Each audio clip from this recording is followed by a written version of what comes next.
Members, friends, thank you so much for being here to share in this service of remembrance and celebration of life. It is our sacred privilege to meet in loving memory of Daniel. We bless the ties which bring us to this service. Those ties in love, support, celebration, and appreciation for his life. A journey of life which made a great difference to you.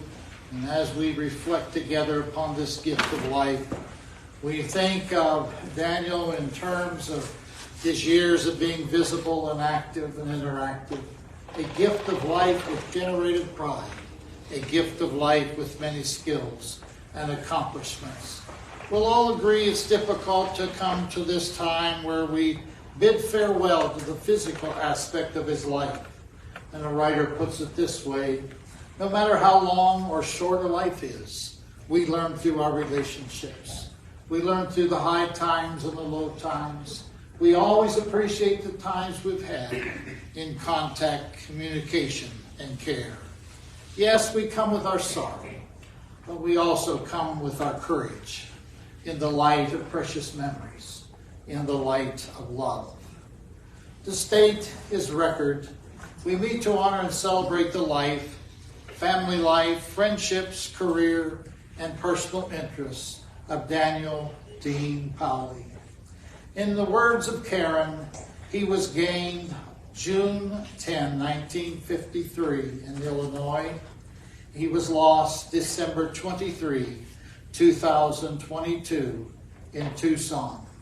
Sharing life and love for 69 years, a man larger than life. We honor his ancestry in Italy.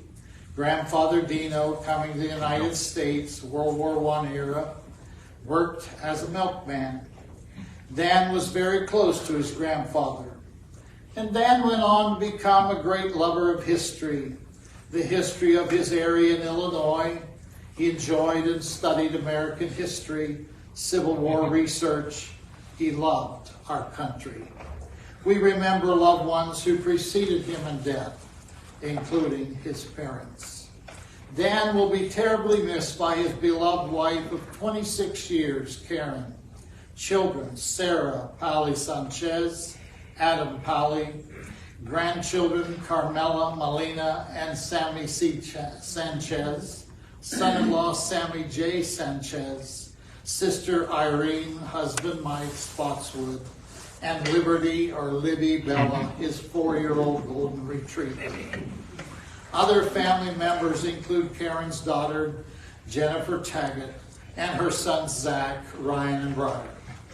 Dan's lasting legacy will be the love he had for his family, his friends, his clients, his associates. We honor how close he was to his clients. He was trusted and admired. Dan and Karen were deeply in love and married October 4, 1996, Wyoming. It is a place they dearly loved. Fishing, a great experience and memory. He enjoyed travel, not really good at directions. Many funny stories came from that experience, but it was a rich experience. And then another great rich experience was finding his sister Irene. He didn't know he had a sister, but you know, Dan was the kind that told many tall stories, and he was a jokester, and you never knew for sure how to take what he said. But in this case, concerning Irene, he was truthful. He did have a sister. Dan also had another love, his Mustang. His driving was rather scary, and many people didn't want to ride with him. Karen took up the challenge and rode with him. And you know, in turn, she always took care of him. You'll remember those fishing trips, White Mountain times with clients in other states. As you know, he had a tremendous sense of humor, very unique. And you'll always know and appreciate he was honest, not afraid to speak his mind. He was always loved and respected. He's been here since the 70s. And his education included bachelor's and master's degree in history, University of Arizona. He had many interests that delighted his life, and he certainly enjoyed his hobby, Facebook pages and groups, and YouTube channel. There are some great online tributes, and included in those tributes these words: friends expressed enjoying close communication with him, band experiences in high school, sleepover in haunted rooms. They enjoyed his dry humor, fishing in Colorado. He's missed at Morgan Stanley. He's always been a valuable friend, a counselor, and advisor all those years. Even though the physical has concluded, there's one aspect of Dan's life that hasn't, and that is love. Those we love remain with us, for love itself lives on, and cherished memories never fade because a loved one's gone. Those we love can never be more than a thought apart, for as long as there is memory, they'll live on in the heart. He was special to you. In the words of Amanda Bradley, when special people touch our lives, they teach us how to live. His core values: being helpful, doing things with you and for you, having a positive influence, living life with a purpose, being dedicated to what he felt was right and true. Dan was a light, and that light has not dimmed. It is not gone. And you know what? The light fills this room right now. From his spirit, from his heart. All that we see here represents his presence with us physically. The floral pieces represent the beauty he enjoyed in life, the fragrance of life, and the variety of life that he experienced. We're pausing now to reflect, first of all, through Adam, and then Sarah and Bob Magel.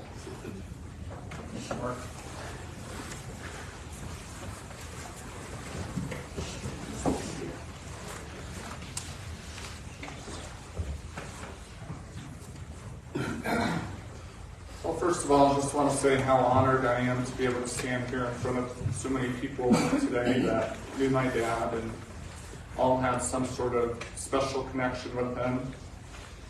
Some of you knew him as a friend, some as family, others he was your financial advisor. Regardless of when you met him or how you met him, everybody knew him the same way, as an honest person with a great sense of humor and sometimes a wild imagination. I'm sure you all have at least one wonderful story that you could share. I'm guessing most of them involve something funny that Dad did or said. As Mark said, he could be quite the jokester. He liked to tell tall tales, and he always did his best to make people laugh. I hope today we can celebrate his life and remember that he enjoyed laughter. It's okay to be sad, but it's also okay to be happy that we had a chance to know Dan and his special sense of humor. Dan spent over 40 years working for Morgan Stanley and 42 years working as a financial advisor and portfolio manager. He worked with all different types of clients throughout his career, and some he worked for and with for over 30 or 40 years before I was born, and even my sister Sarah was born. It may not be a shock for you to hear me refer to my dad as Dan. That started when we began working together. It's an interesting dynamic working with a parent, and something that I will forever be grateful for. You know, when we started working together, I really didn't know where that would lead. I didn't expect to enjoy it as much as I did. When I was new, I did a lot of basic things for my dad. I answered his telephone, got him his coffee, took care of his filing, and typed his notes. Later on, I became his partner, and I'd help set the daily agenda, participate in meetings, do financial planning, provide investment advice, and I would answer his phone, take his notes, get his coffee. I never minded doing those things for him, and he always appreciated it. We had an amazing relationship. We truly worked together as a team. We got along well, in and out of the workplace. We rarely had conflict, and when our opinions differed, we quickly found a common ground. He was always there to help me learn how I could approach something differently and see it differently.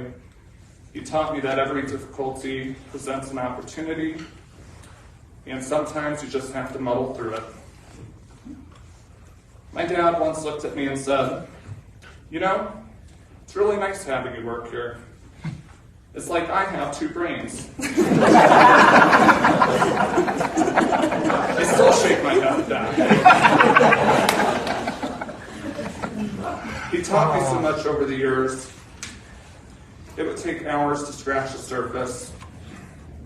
That being said, the most important thing he taught me was to have confidence in myself, and that sometimes it's important to loosen up. He believed in me, and that helped propel me forward. Outside of work, we took many trips together to California to visit clients and for vacation. We went on various fishing trips. He taught me how to fish at a young age. When I'd go fishing with him, my sister Sarah, sometimes my grandparents in Michigan, and later on in life, my stepmom Karen. We always had a lot of fun. We didn't always catch fish.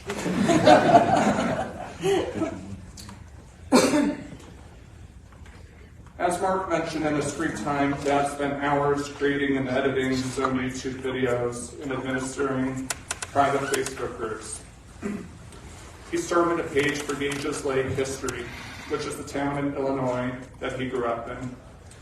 He did a lot of original research on that area and the Gage family. He traced their relationship to Abraham Lincoln through letters that he discovered. Lincoln was his favorite president. He was known as Honest Abe. Dad loved dogs and all animals. He loved all living things. He wouldn't hurt a fly. He had 4 golden retrievers throughout his lifetime, and he was very attached to all of them.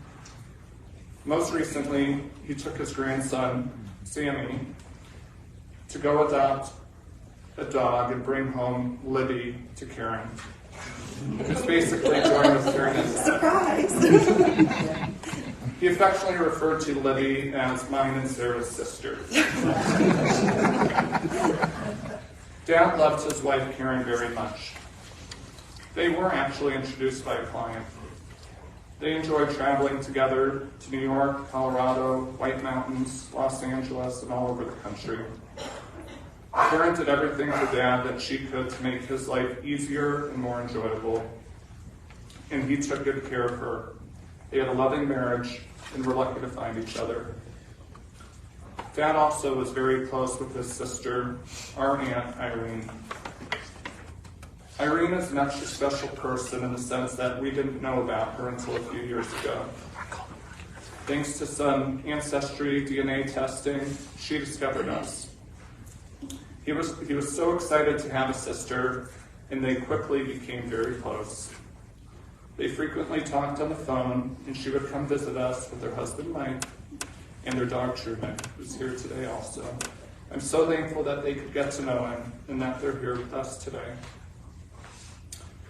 My dad was also very close with his grandchildren, Sammy, Melina, and Carmela. He'd take them for drives, go to their school events, pick them up from school or daycare. He liked going for walks around the yard with them. He was always very generous with them on their birthdays and during the holidays, and they always showed their love and appreciation for him as well. He felt the same about my brother-in-law, Sammy. He appreciated Sammy for how hard he works, his devotion and love to my sister Sarah, and Sammy and my dad would enjoy going out and having fun together, just the two of them. Dad loved his daughter, my sister Sarah, tremendously. she likes to remind me that she was his firstborn child.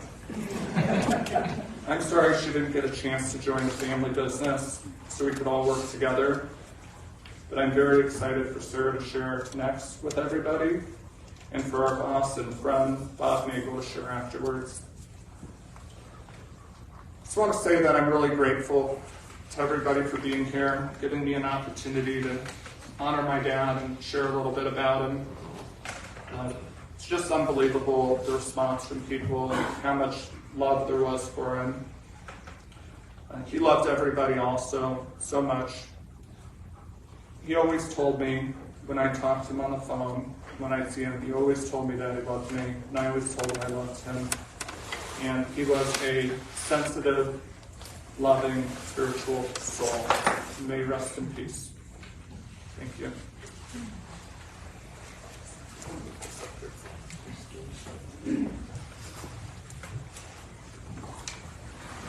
Hello, everybody. Thank you, as Adam said, thank you so much for being here. It really means a lot to our family. Some faces I definitely recognize, others I don't so much, but in any event, it's really nice that you're all here. My dad was the funniest man that most of us, if not all of us, were lucky enough to know. He was a man of morals, values, and an indescribable quirkiness. From his passion about American history to his love of music from completely different eras and genres, he sure had eclectic taste. One thing I surely enjoyed was his appreciation of other cultures, races, and religions. For example, he was raised Catholic. He attended Catholic school, where he ended up actually kind of being turned off because he felt as though the nuns were not very nice to him. At one point, he even began formally converting to Judaism before he married our mom in his first marriage, but apparently he learned enough to decide that he was not going to fully commit. But he remained a very spiritual man, and he always believed in God, and he always believed in a higher power. Despite growing up in a family consisting of fluent Italian speakers, and then living only 65 miles north of the U.S.-Mexico border while attending college, my dad decided that Russian would be the appropriate foreign language to study. He never took the easy route, to be honest. But the Russian apparently actually did pay off, at least when he was able to tell our mom a sentence to share with her father, who actually was a Russian speaker. They all ended up getting a really good laugh at whatever the insult was. And actually, one of his greatest friends of all time was a man named Martin, who did not speak very much English at all. Yet he had love for him, and they were able to communicate in their own way. Dad always said that people shared more commonalities than they did differences, and he believed fully in the human race and not in the things that separated us.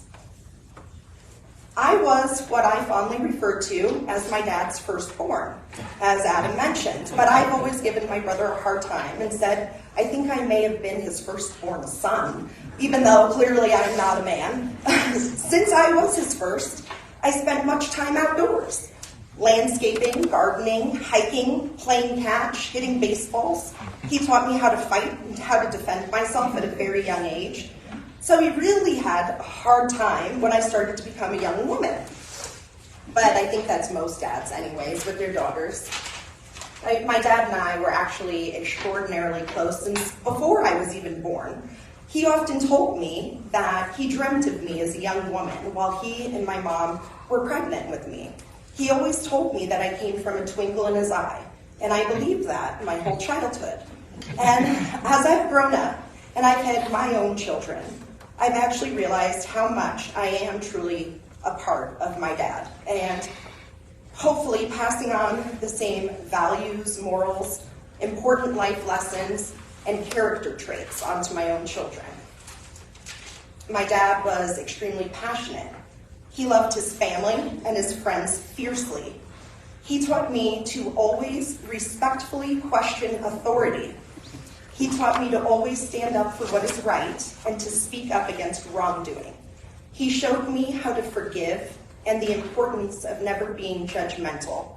And he demonstrated that anything can be accomplished if you set a goal, and all you have to do is begin with one step toward that goal, and you will eventually get there. Dad also instilled his great work ethic in me. His career was much more than simply just that. It was his life. I don't know whether he worked through his last living day because he loved what he did that much, or if it was simply because he did not want to let anybody down. Because I know that was a huge part of who he was as a human being. In a way, he always felt like he had the world on his shoulders and a lot of people that depended on him, and he just didn't want to let anybody down. Never wanted to disappoint anybody, not his family, his friends, his clients, his colleagues. And I believe that this is why he pushed himself so hard during the past 2 years of his life in which he was ill.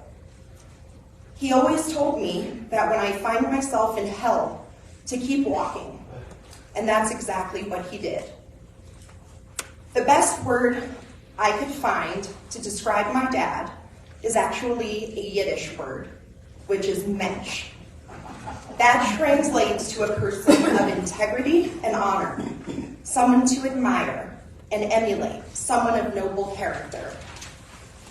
He was extraordinarily honest, genuine, and the most gentle soul. He was always a man of his word. His lasting legacy will always be his children and his grandchildren. I will always think about how my dad would handle things before making any important decisions, and I hope that my children will do the same. Thank you all for being here.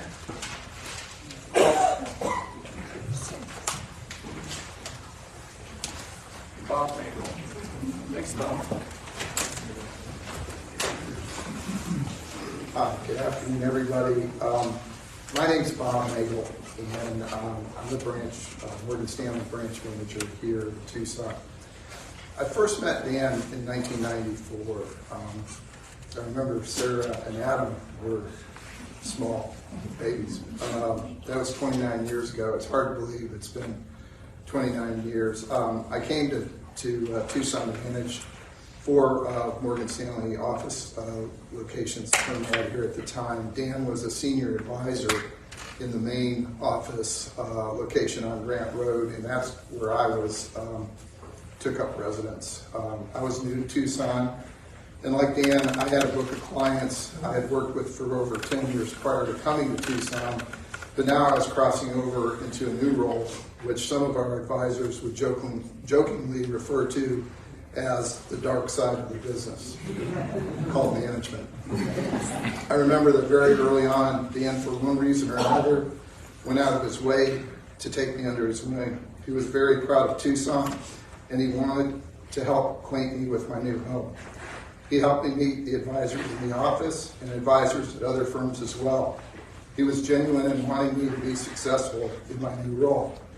Dan was interested in other success. He demonstrated this as well in his support of the next generation of new advisors in our offices and was a mentor to many of them. I will always appreciate him for his concern for their success as well. As I came to know Dan, he seemingly always had a soft spot in his heart for the underdog. In hindsight, I suspect maybe that influenced his adoption of me. In some ways, I think Dan saw himself as a bit of an underdog as well. Regardless of his reasons for showing me kindness, I'll never forget how helpful, genuine, and supportive of me he was.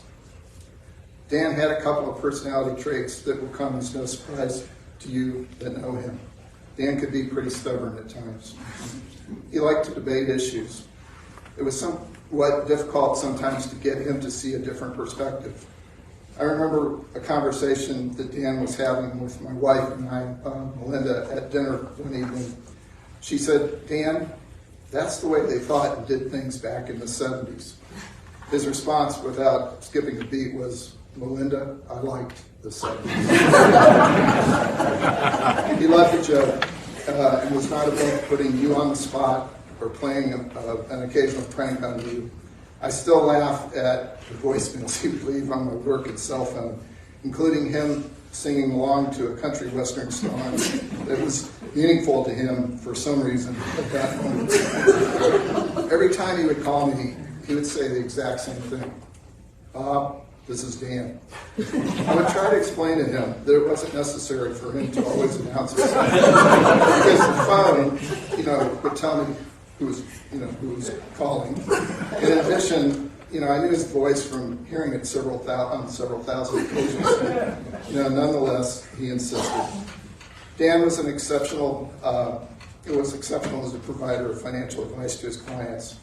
But there were many other career paths that Dan could have chosen and been equally successful in.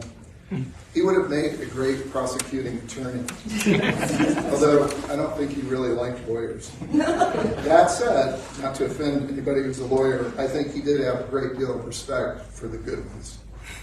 He could have made a brilliant White House press corps correspondent. Dan was the guy in the meeting who you could count on to ask the difficult question that he thought everybody else wanted to raise but was afraid to bring up. I have to admit, though, on a very, very limited and rare number of occasions, it actually was possible that his question was one that at least one other person in the meeting might have been thinking about at the time.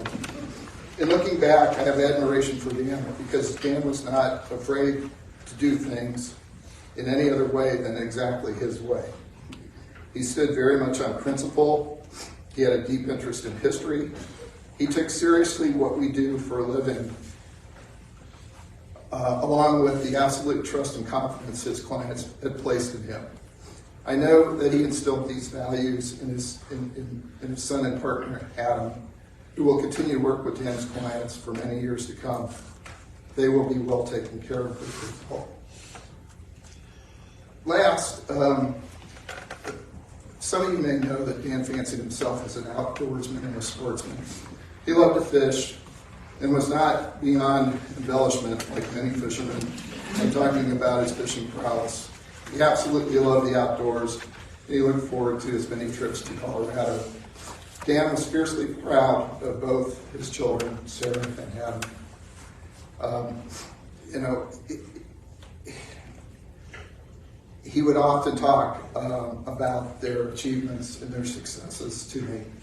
He loved Karen, he loved his clients and his friends. And I'm very lucky to have him as a friend and to work with someone who very much excelled for over 40 years at our firm, providing his clients with professional planning and advice. Thank you, Bob.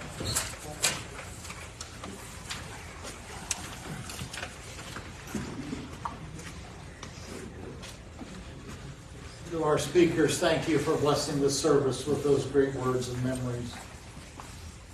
Let's hear from Dan now. You can't hear his voice physically, but you can receive his voice in your heart.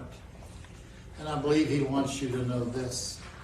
As long as I have the love of each of you, I can live my life in the hearts of all of you. When I am gone, release me, let me go. You mustn't tie yourself to me with tears. Just be happy that we had so many years. I gave you my love. You can only guess how much you gave to me in happiness. I thank you for the love you each have shown, but now it's time I travel alone. So grieve a while for me if grieve you must, then let your grief be comforted by trust. It's only for a while that we must part. So bless the memories within your heart. I won't be far away, for life goes on. If you need me, call, and I will come. Though you can't see or touch me, I'll be near. And if you listen with your heart, you'll hear all of my love around you, soft and clear. If my parting has left a void, then fill it with remembered joy. A friendship shared, a laugh, a kiss. Oh yes, these things I too will miss. Be not burdened with times of sorrow. I wish you the sunshine of tomorrow. My life's been full, I've savored much.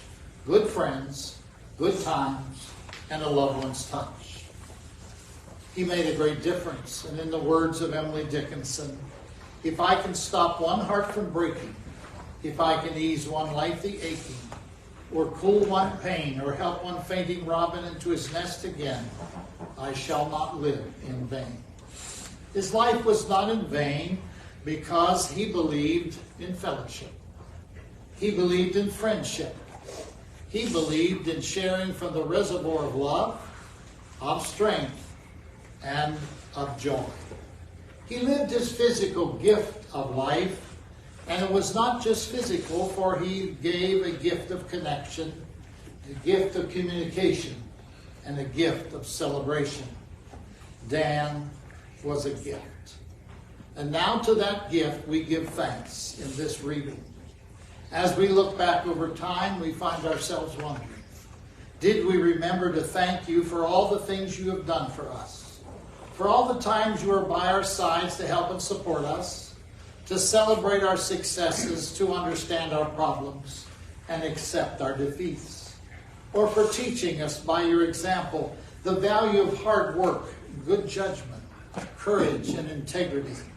We wonder if we ever thanked you for the sacrifices you made to let us have the very best.